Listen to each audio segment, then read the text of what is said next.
Captains, you know you want to see more videos like these. How about more on-site coverage of special events and visits to Cryptic Studios? Then visit patreon.com/priority1 and find out how you can be a monthly supporter of the show. Because without your ongoing support, none of this would be possible.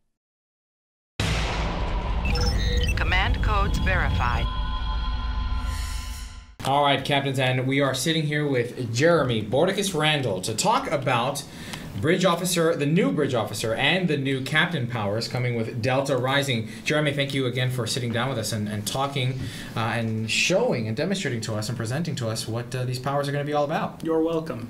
Why don't we jump in? We're going to be in space? Yes, to start off with, and then we'll move to the ground later on. Sounds like a plan. So these Intelligence Bridge Officer powers are only available on the new Tier 6 ships.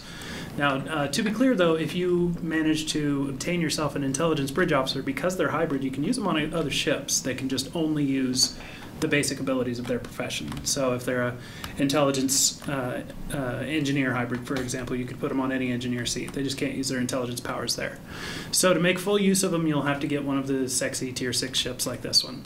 We're flying around in the Scryer, if I remember the name correctly.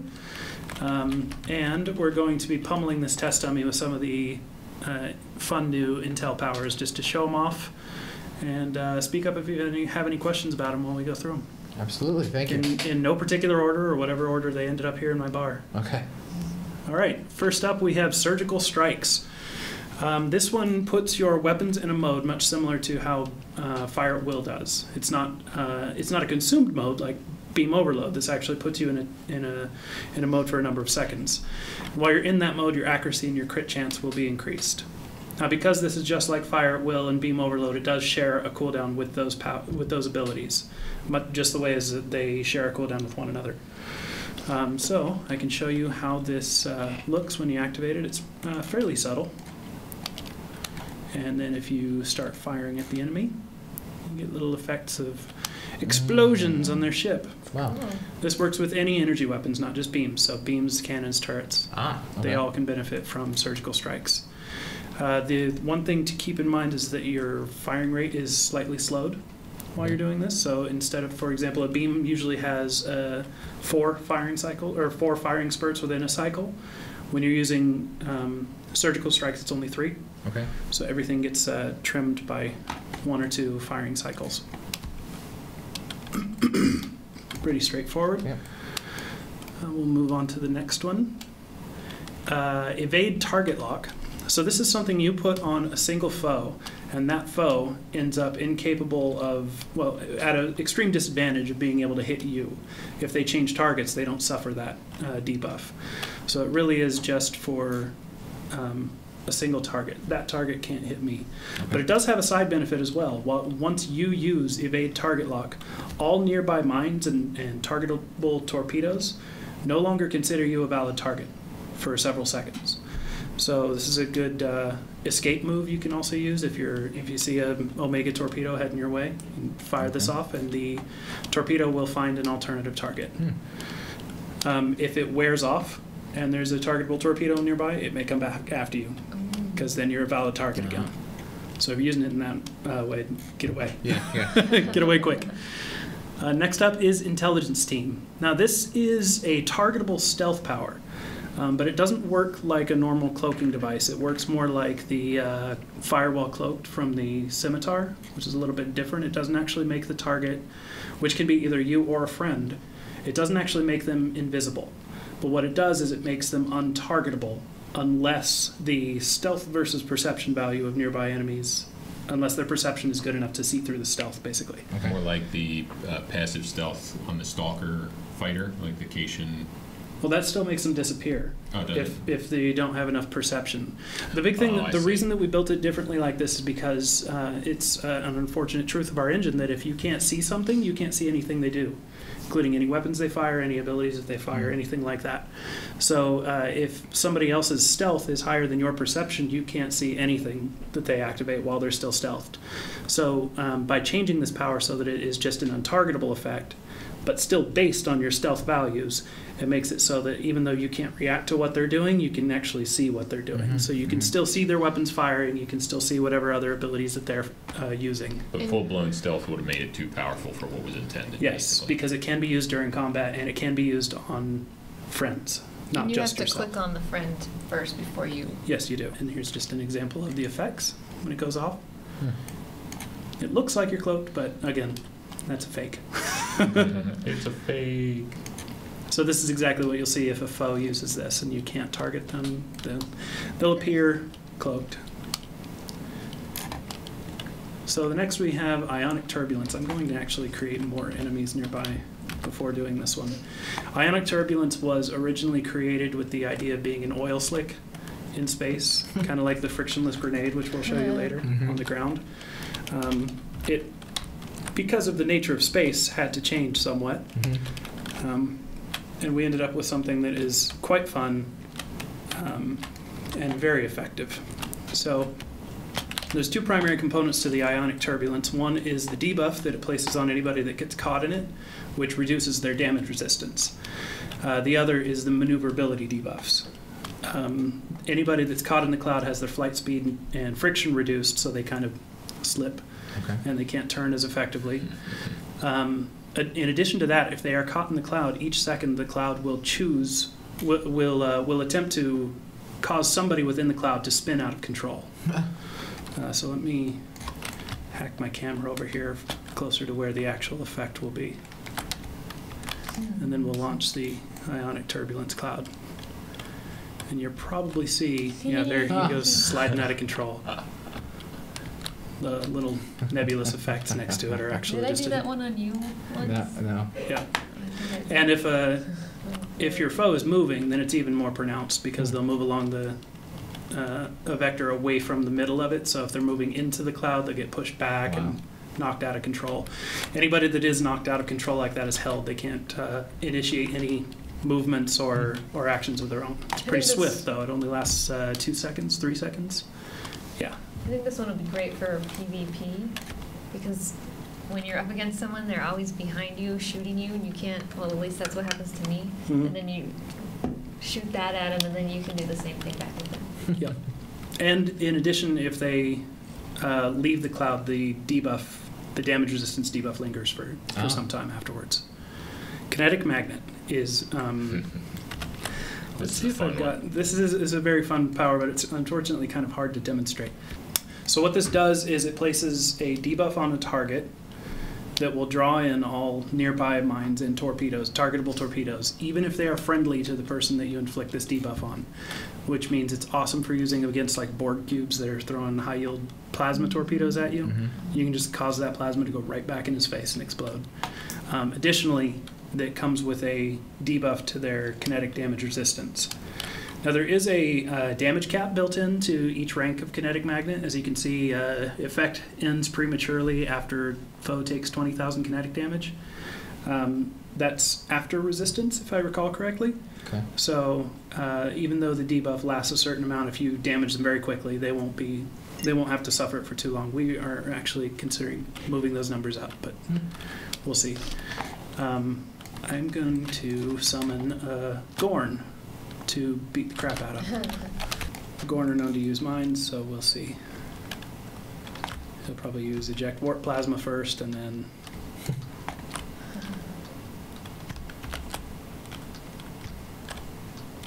I think I saw him launch some mines. Oh, whoops. But did you see his mines coming back and hit him? Yeah, I saw this. Yeah. There we go. Yeah, they did get him. You can see his hit points did go down a bit. So. Wow. It was for a good cause. Yes, I sacrificed myself for the good of your show here. Everybody's going to be like, he doesn't know how to play the game. You just let a Gorn kill him. Noob. Okay, next up we have override subsystem safeties. This, I think, is a real sleeper power. I haven't seen a lot of people in the testing group or anywhere else really talking about the layer of potential that you can get out of this power. Watch the subsystem settings when I fire this off, because it will give you plus everything. This is basically plus everything. Holy. It's also So this gives you 0 to 50 max and current power in all of your power levels, which means, I'll show you this again, if I have my weapon power set high and I fire this off, you'll see it go right through the roof. Well, I guess you won't see it, but the actual value is far past. Wow. And it gradually decays. And the downside of the power is that at the end of the decay, when the buff has totally depleted itself, one of your subsystems at random will go offline. So there is a potential cost. This was my weapons this time. Oh, but it's only for... Now that's rank 3 of the power. Rank 1 and 2 have longer offline times. But if you're carrying around an extra engineering team, you can repair your subsystem right after it goes. So there's still ways to work around the downside. All right. Next is Sub-nucleonic carrier wave. This is basically an AoE, a point-blank area effect version of Sub-nucleonic beam, but with a far weaker effect per target. It can hit up to 5 foes. It removes, this is the rank 3 version, removes up to 5 of their longest duration buffs instead of everything like Sub-nucleonic beam does. It has a chance to set some of their powers to have a short recharge, even if they aren't currently on cooldown, and it reduces their recharge speed. Sub-nucleonic beam is better at all that than this power is, but this one hits multiple targets.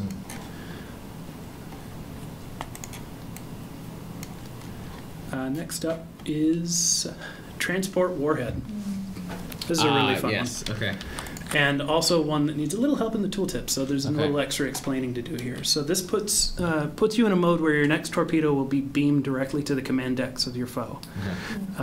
After it explodes, it will deal its standard torpedo damage with 100% shield penetration, and also has a chance to knock a subsystem offline. A pretty good chance, 40% at rank 3. It says here in the tooltip, additional effects vary on torpedo energy type. Now that means that photons, quantums, transphasics, chronotons, tricobalts, they all have different effects that go off. So for example, a tricobalt disables your enemy. So if you beam over a tricobalt, you'll get that disable still. If you beam over a plasma, you'll get a plasma burn still. The thing that's not mentioned here is that every torpedo you beam over does have a timer. So let me move over here towards the target. If I set myself in this mode and beam over a photon, you'll see it comes up with its short timer. 2, 1, boom. That timer is either 2, 4, or 6 seconds depending on the severity of the effect of the torpedo. So like a tricobalt is a 6-second timer.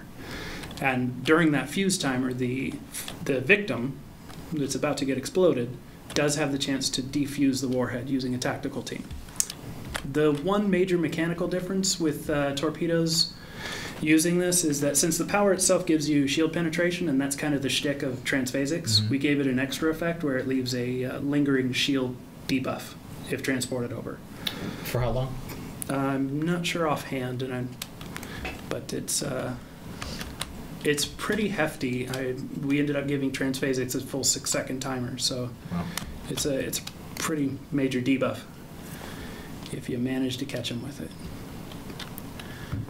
Viral impulse burst will not work against stationary test dummies. Okay, let me get some different victims Maybe here. not as powerful though. Well, here we'll just what happened last time. EC me unkillable. That's what I like to do. So now Doesn't work then. I cannot die. And then we'll head over here and bring in some bad guys to throw around. Might as well use the Gorn. Ooh.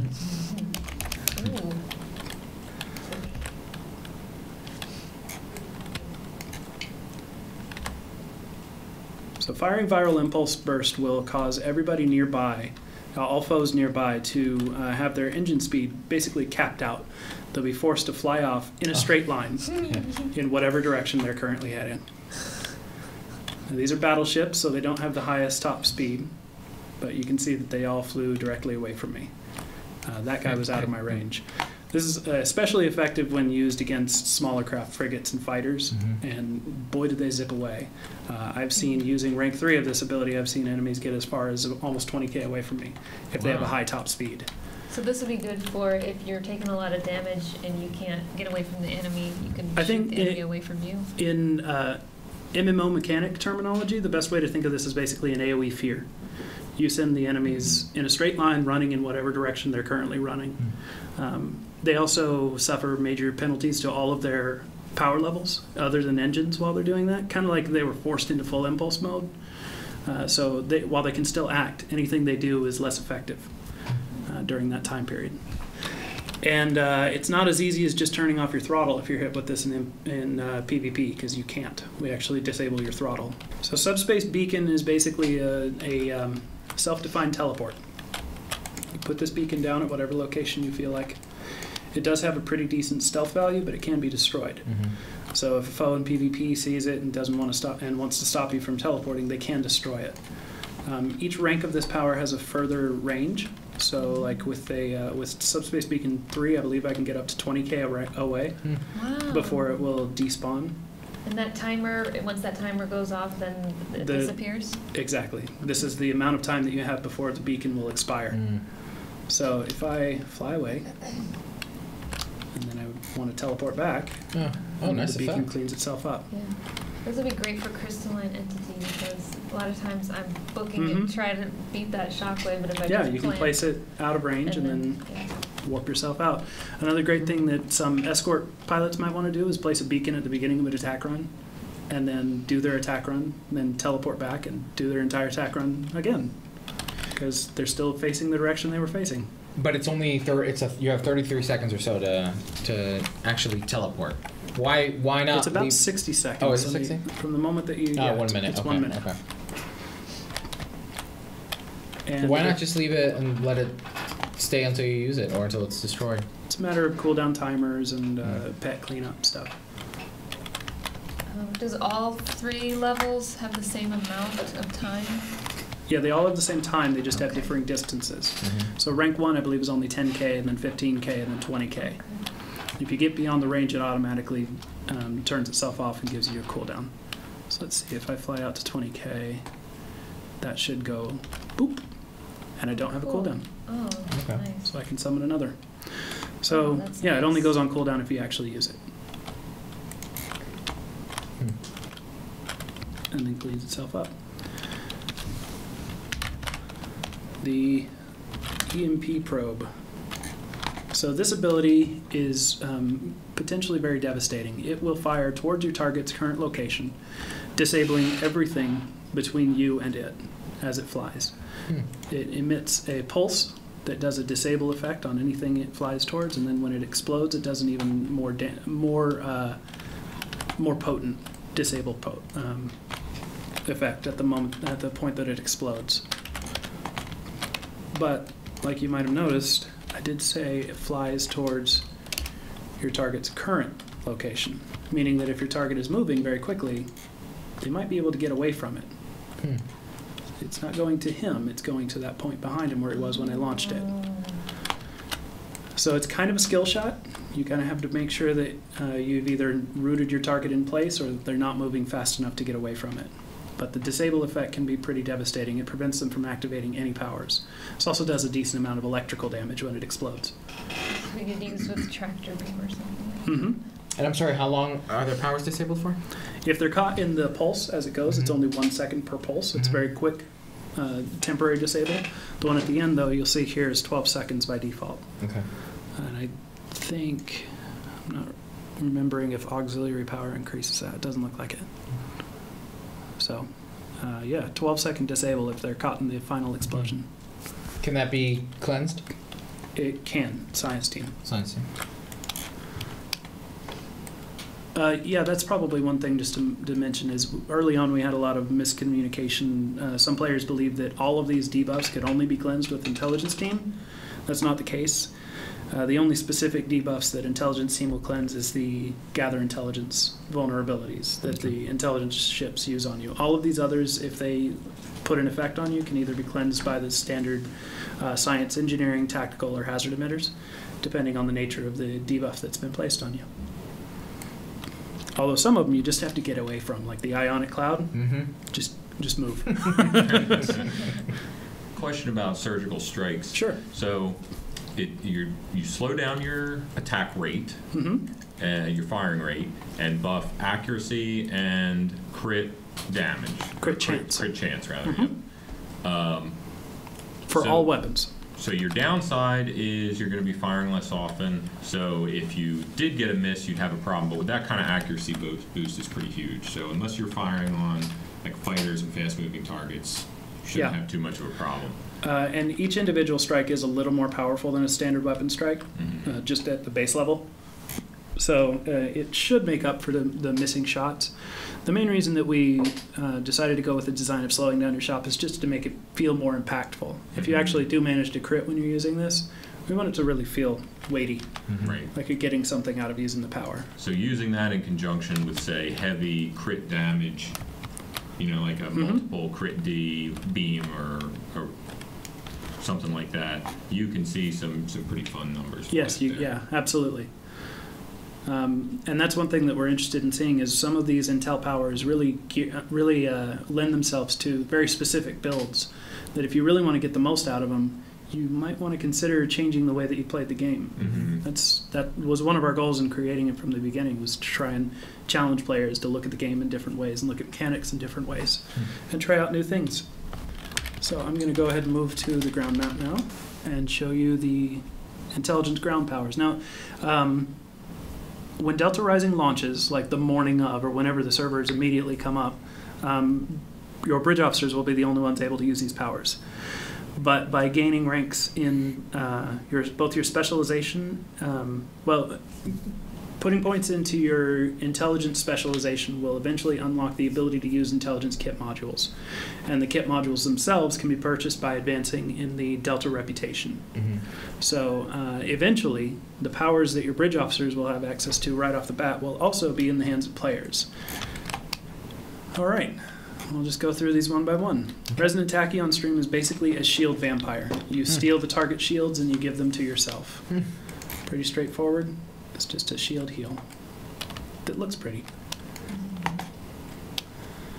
Next up is Incite Chaos. Now, this one's very hard to demonstrate in a test environment like this, but what it does is when you use this on the target, they become confused. They start thinking of their enemies or their friends as enemies. If they actually attack one of their friends while in this state, they will also confuse them, and so on and so on. It's like a chain reaction. It can be a chain reaction, and it can be a lot of fun. This is especially effective in like a battle zone where you can get a lot of enemies around because it just continues to spread the chaos. Next up is Photonic Decoy. This is basically if you're familiar with like test target dummies and stuff in some other games that will summon a copy of yourself to taunt the enemy. Every time that they attack, they deal a huge amount of threat, drawing them to attack your test dummy. What about damage? The test dummy does take damage, and ranking up in its abilities, rank 1 has a certain amount of hit points, rank 2 has a lot more, and rank 3 has a phenomenal amount of hit points. But it also deals damage Oh, as it well? doesn't actually deal damage, it just deals It's just threat, okay. And it lasts a good long time, and it looks like you with a little holographic overlay, so potentially also confusing in PvP environments. Next up is Tripwire Drone. Now this is one of my favorites. This is a bit like the electromagnetic probe from space in that it will travel towards your foe's current location, emitting debuffs on the way, and then one when it reaches the foe as well. So what this one does is while it's en route, it will trip foes. And it also has a chance to tangle them while they're tripped, holding them in place. Awesome. And it deals damage. Over time? It does a damage over time to anybody that has applied its trip to, and then it also has a big kinetic explosion at the end when it reaches its goal. It's like bowling. A lethal rumba. The most fun part I think about this power is that it will feel rewarding to aim it correctly, to point at the right foe and to get the right number of people in a line. It could be really fun. Next up is the Neurolytic Hypo-Injection. This is kind of a strange power in that it is melee range only. If you notice, the icon does not light up when you're outside of melee range. Right. Additionally, it has a stronger effect when used while flanking. What this does is it will hold this target in place, and then when the hold is finished, they will then be confused, so they might attack their allies. When used from flanking, that hold lasts a really long time, as you can see here. So in combination with like a lunge or a stealth, people can get a lot of effectiveness out of this power, being able to hold a target in place. It is fragile, so if you try to start beating up somebody that's held helpless, it won't last as long. It will just basically whittle away at the duration as you deal damage. I was half expecting you to say, at the end of it, his head explodes. Oh, terrible. Let me just write a note. Next up is sight to sight ensnare. This will mark a target and then teleport them to you. Get over here. It confuses them for a short duration when they're after they get teleported, because they just got teleported. The rank 3 that I just showed off has a very quick timer between marking the target and teleporting. Lower ranks, that time is increased. So my request is now that we have a melee animation for uppercut, Right. so that you can drag get him in over and here then and uppercut. Next up is Subspace Anesthetizine Mine. So this is kind of a new take on a mine barrier, but after you lay it down, it stealths. Okay. So your foes cannot see it. If they get moved into it, like that, it explodes and leaves behind an anesthetizine cloud that will debuff anybody just like an anesthetizine grenade would. So they get slowed, their outgoing damage gets reduced, all of that.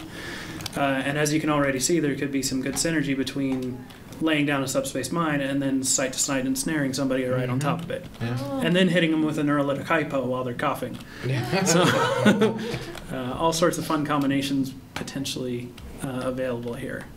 Sonic Suppression Field is a self buff that you can place on yourself. It makes you less threatening. For while this is active, you will deal less threat every time you attack somebody. Yes, got a nice sound effect. It also, it does have an, it does an increased flanking damage. I don't actually have a weapon on this character, and I don't think these guys can be flanked. Funnier with the sound effect. Schmack!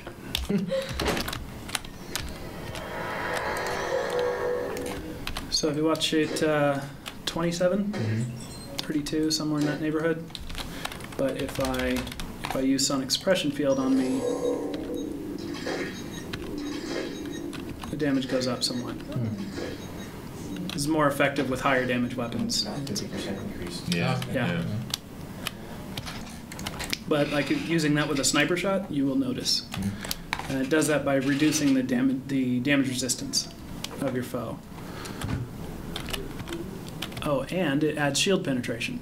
Harmless is another self buff. Again, makes you generate less threat, but also makes you completely untargetable by the one person that you use it on.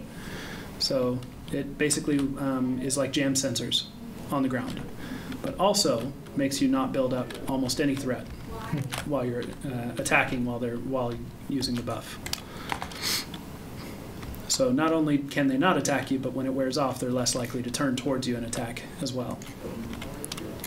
Next up is Frictionless Particle Grenade. Okay, here we This go. one's my favorite. This is basically oil slick, but with a technobabble name.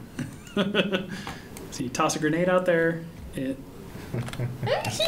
makes it slippery. And anybody caught in the effect can periodically be forced to fall down. It's less obvious with these guys because they're stationary, but any enemies that run through kind of get the slippery effect as if they were wearing frosted boots. Yeah. Cool. Very fun. And the last one is Feign Disintegration. This one definitely threw me off a lot. My bridge officer did this constantly, and I thought she was getting killed. So it did its job. Exactly. So use this on yourself, you get a fake expose. So in PvP, people are tempted to shoot you. And then if you actually get wounded, you will disintegrate. But you're not actually disintegrated. What you got was stealth with a movement increase and an ambush